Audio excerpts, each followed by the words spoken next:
मैं ब्रह्मा विष्णु और महेश को कभी ईश्वर नहीं मानूंगा और ना ही उनकी पूजा करूंगा। मैं राम और कृष्ण को ईश्वर नहीं मानूंगा और ना ही उनकी कभी पूजा करूंगा।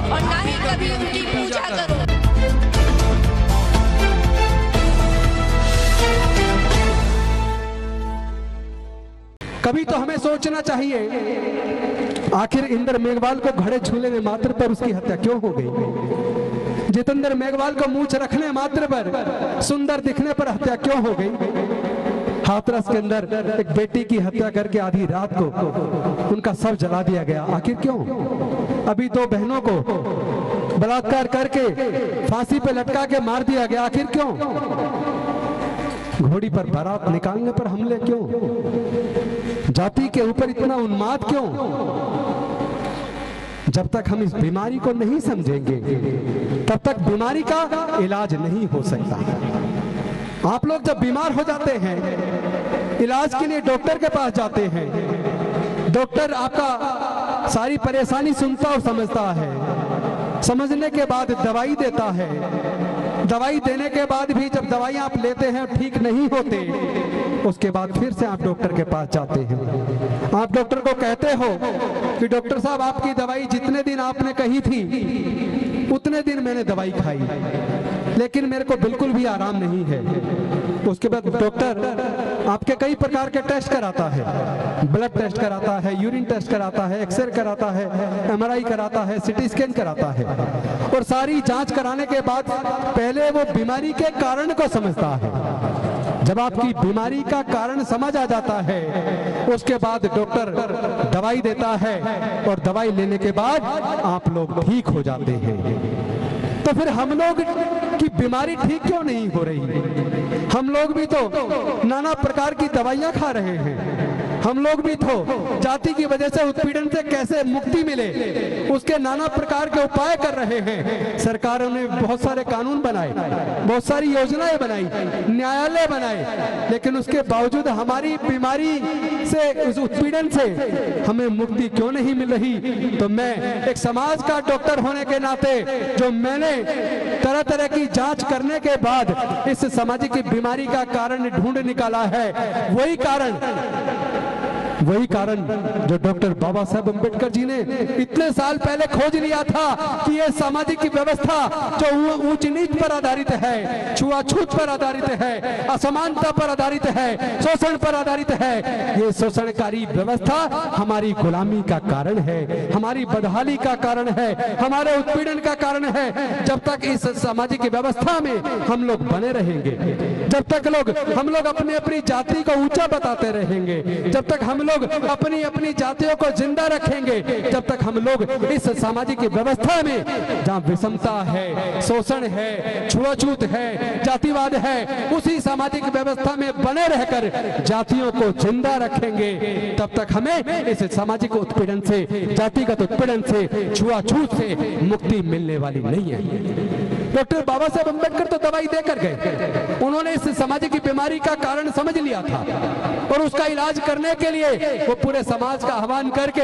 अपने समाज को बुद्ध का धम्म देकर गए। उन्होंने कहा था मैं भारत बौद्ध में करी, मैं भारत को बौद्ध में करूंगा, मैं अपने समाज को छुआछूत से, जातिवाद से मुक्त करूंगा, मैं अपने समाज को अनेक प्रकार की विषमता से, असमानता से मुक्त करूंगा, मैं अपने समाज के जीवन के विकास के रास्ते खोल दूंगा। और उन्होंने संकल्प लिया अब मैं अपना बाकी का जीवन भारत को बौद्ध में बनाने में, छुआछूत मुक्त बनाने में, जातिवाद मुक्त बनाने में लगाऊंगा। लेकिन 14 अक्टूबर 1956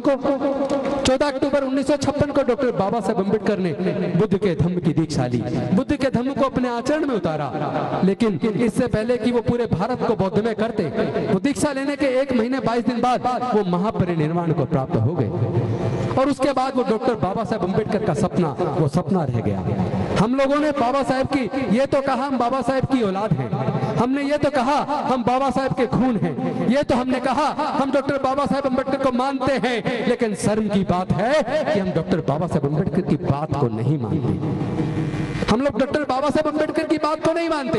वरना मैं आप सबसे आह्वान करना चाहता हूं, मैं आप सबसे पूछना चाहता हूं, आप लोग जहां बैठे हैं, जहां पे आप अपनी कुर्सी पे बैठे या खड़े हैं, अपनी जगह पर हाथ उठाकर वो लोग समर्थन दोनों हाथ उठाकर करेंगे जो डॉक्टर बाबा साहब का अपने आप को संतान मानते हैं, जो चाहते हैं छुआछूत मुक्त भारत बने, जो चाहते हैं जातिवाद मुक्त भारत बने, जो चाहते हैं विषमता पर आधारित व्यवस्था खत्म हो, जो चाहते हैं न्याय पर आधारित समता, स्वतंत्रता, बंधुता और न्याय पर आधारित, प्रज्ञा पर आधारित, शील पर आधारित समाज का निर्माण हो। एक ऐसा भारत बने जहाँ जाति के आधार पर होने वाले छुआछूत को पूरी तरह से निस्ते नाबूद कर दे, जहाँ हमारी बहन बेटियों की इज्जत को हम सुरक्षित कर लें, जहाँ कोई घोड़े खरीदने पर हत्या ना हो, जहाँ कोई घड़ा खरीद को टच करने पर हत्या ना हो, जहाँ कोई मूंछ रखने पर हत्या ना हो। अगर आप लोग ऐसा चाहते हैं तो आपको डॉक्टर बाबा साहब अम्बेडकर की बात को मानना होगा, आपको बाबा साहब अम्बेडकर की बात को मानना होगा।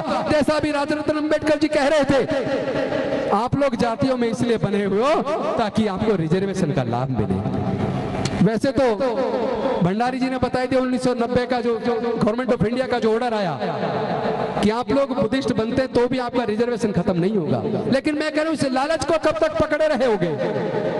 भाई नौकरियां है कहां? दो कारणों से हमारे समाज की तरक्की हुई।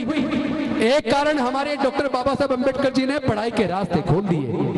हजारों साल तक हमारे लोगों को पढ़ने लिखने का अधिकार नहीं था, हजारों साल तक हमारे लोगों को व्यापार करने का अधिकार नहीं था, हजारों साल तक हमारे लोगों को संपत्ति रखने का अधिकार नहीं था। इसीलिए हमारे समाज के लोग ना तो संपत्ति के मालिक बन पाए, ना कॉलेज के मालिक बन पाए, ना स्कूल के मालिक बन पाए, ना अस्पताल के मालिक बन पाए।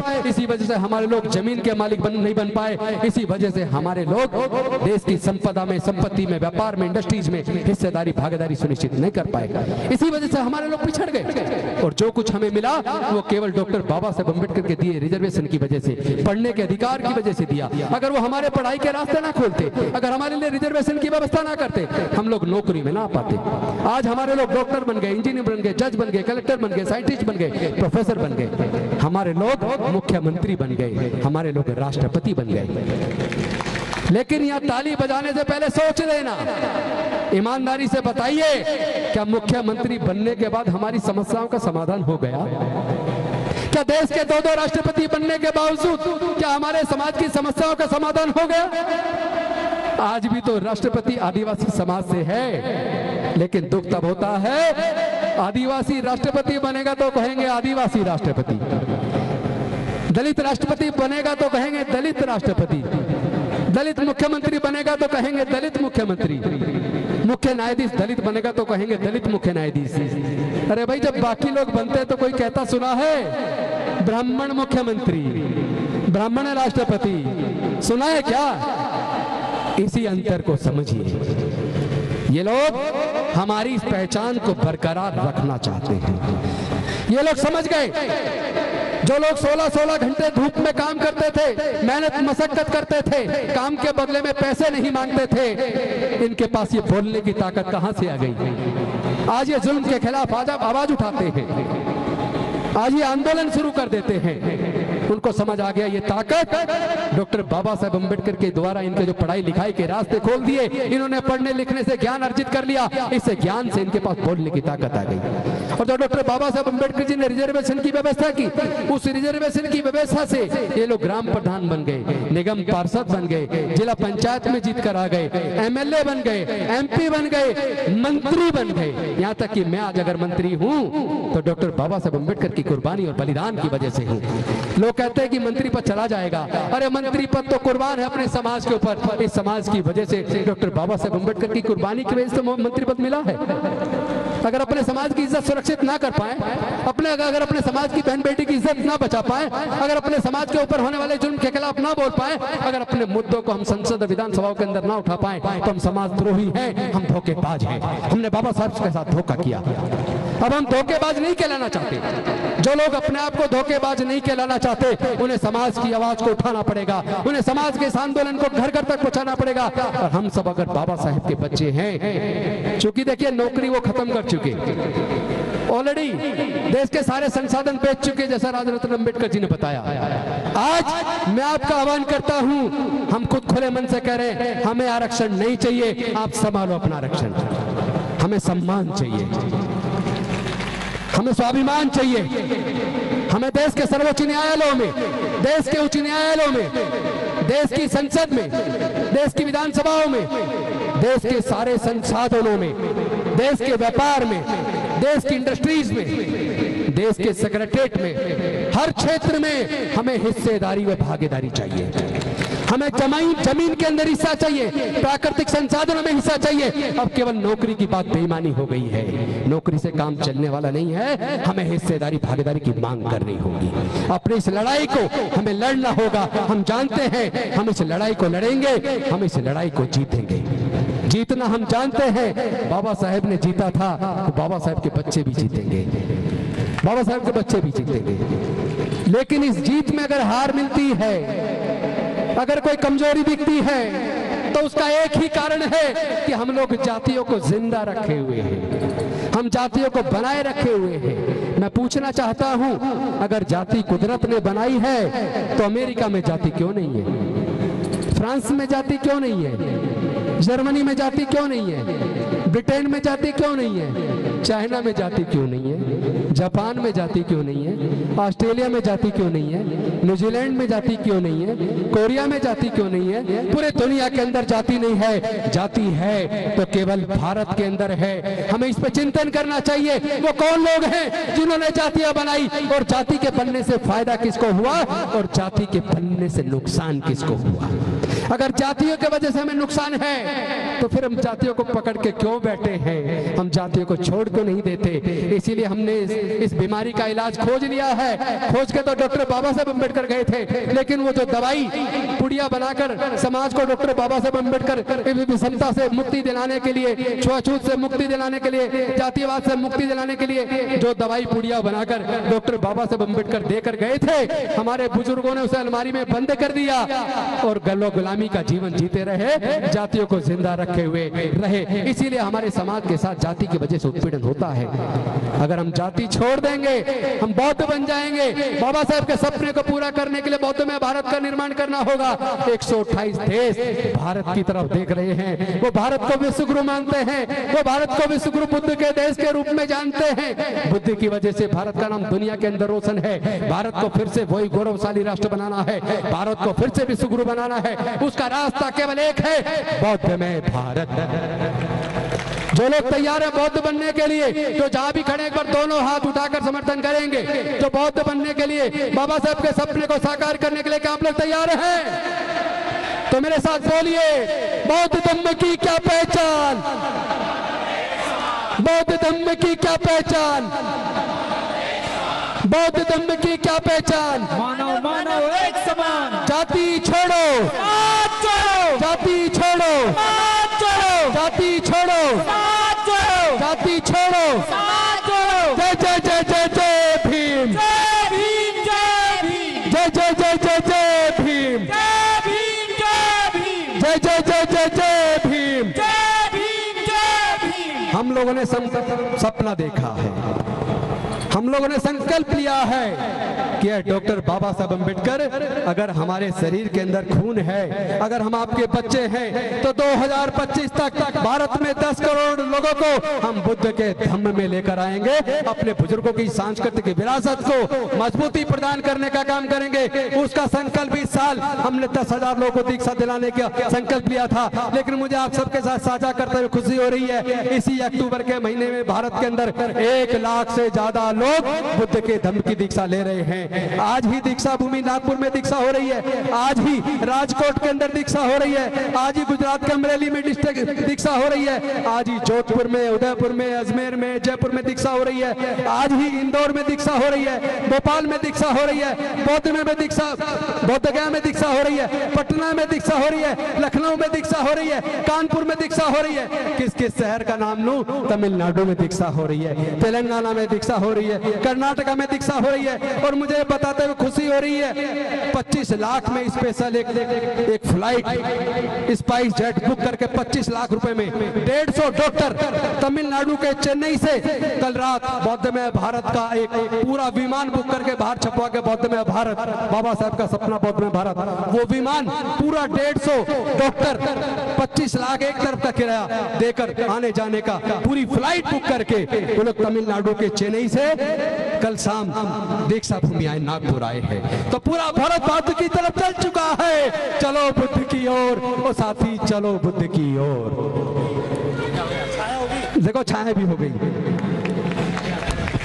भीम बुलाता है तुम्हें, जय भीम बुलाता है, अब तो चलो बुद्ध की ओर। मिशन जय भीम बुलाता है, अब तो चलो बुद्ध की ओर। मिशन जय भीम बुलाता है, भीम बुलाता है हमें, जय भीम बुलाता है, अब तो चलो बुद्ध की ओर। मिशन जय भीम बुलाता है, अब तो चलो बुद्ध की ओर। मिशन जय भीम बुलाता है, अब तो चलो बुद्ध की ओर। मिशन जय भीम बुलाता है, भीम बुलाता है। मिशन जय भीम बुलाता है, भीम बुलाता है। मिशन जय भीम बुलाता है, अब तो चलो बुद्ध की ओर। मिशन जय भीम बुलाता है, अब तो चलो बुद्ध की ओर। मिशन जय भीम बुलाता है, भीम बुलाता है। मिशन जय भीम बुलाता है, अब तो चलो बुद्ध की ओर। मिशन जय भीम बुलाता है। बहुत बहुत धन्यवाद। जय भीम, नमो बुद्धाय। धन्यवाद सर, आपके शब्दों ने हम सब के रक्त में क्रांतिकारी संचार कर दिया है। एक घोषणा और है, 2025 में जनवरी से 6 महीने के लिए मैं श्रामनेर बनकर पूरे भारत को बौद्ध में बनाने के लिए पूरे देश में जाऊंगा। बहुत बहुत बधाई। जनवरी 1 जनवरी 2025। बहुत बहुत धन्यवाद। चूंकि दीक्षा दिवस अशोक विजयदशमी 2025 को 10 करोड़ लोग बुद्ध के धम्म की दीक्षा लेंगे और उसके लिए 1 जनवरी से इसको 4 चरणों में बटा है। इस साल 10,000 का लक्ष्य था, 1 लाख क्रॉस कर गया। अगले बार 10 लाख का लक्ष्य है, 1 लाख का लक्ष्य है, 10 लाख क्रॉस करेगा। उससे अगले साल 2024 में 10 लाख का लक्ष्य है, 1 करोड़ क्रॉस करेगा। और 2025 में 10 करोड़ का लक्ष्य है, 20 करोड़ क्रॉस करेगा। बहुत बहुत धन्यवाद। तो मैं 1 जनवरी 2025 से चीवर धारण करके श्रामणेर बन के पूरे भारत का भ्रमण करूंगा। बौद्ध में भारत का सपना बाबा साहब का सपना था, हम उनकी सच्ची संतान हैं, वो सपने को जरूर पूरा करेंगे। बहुत बहुत धन्यवाद। जय भीम, जय भारत, नमो बुद्धाय। मैं ब्रह्मा विष्णु और महेश को कभी ईश्वर नहीं मानूंगा, कभी ईश्वर नहीं मानूंगा और ना ही उनकी पूजा करूंगा। ना ही उनकी पूजा करूंगा। मैं राम और कृष्ण को राम और कृष्ण को ईश्वर नहीं मानूंगा, ईश्वर नहीं मानूंगा और ना ही उनकी कभी पूजा करूंगा। और ना ही कभी उनकी पूजा करूंगा। मैं गौरी गणपति आदि हिंदू धर्म के किसी भी देवी देवताओं को किसी भी देवी देवताओं को नहीं मानूंगा नहीं मानूंगा और ना ही उनकी पूजा करूंगा। और ना ही उनकी पूजा करूंगा। ईश्वर ने अवतार लिया, ईश्वर ने अवतार लिया, इस पर मेरा विश्वास नहीं है। इस पर मेरा विश्वास नहीं है। मैं ऐसा कभी नहीं मानूंगा मैं ऐसा कभी नहीं मानूंगा कि तथागत बुद्ध विष्णु के अवतार है। विष्णु के अवतार है। ऐसे प्रचार को मैं ऐसे प्रचार को मैं पागलपन और झूठा प्रचार समझता हूँ। और झूठा प्रचार समझता हूँ। मैं श्राद्ध पक्ष कभी नहीं करूंगा कभी नहीं करूंगा और ना ही कभी और ना ही कभी पिंडदान करूंगा। दान करूंगा। मैं बुद्ध धम्म के विरुद्ध बुद्ध धर्म के विरुद्ध कभी कोई कभी कोई बात नहीं करूंगा। बात नहीं करूंगा। मैं कोई भी क्रियाकर्म कोई भी क्रियाक्रम ब्राह्मणों के हाथों से ब्राह्मणों के हाथ नहीं करवाऊंगा। नहीं करवाऊंगा। अगर आप चाहते हैं गरीब हर वंचित इंसान की आवाज आप तक पहुंचे तो हमारे चैनल को सब्सक्राइब करें और बेल आइकन का बटन दबाना ना भूलें। देखते रहिए बहुजन न्यूज।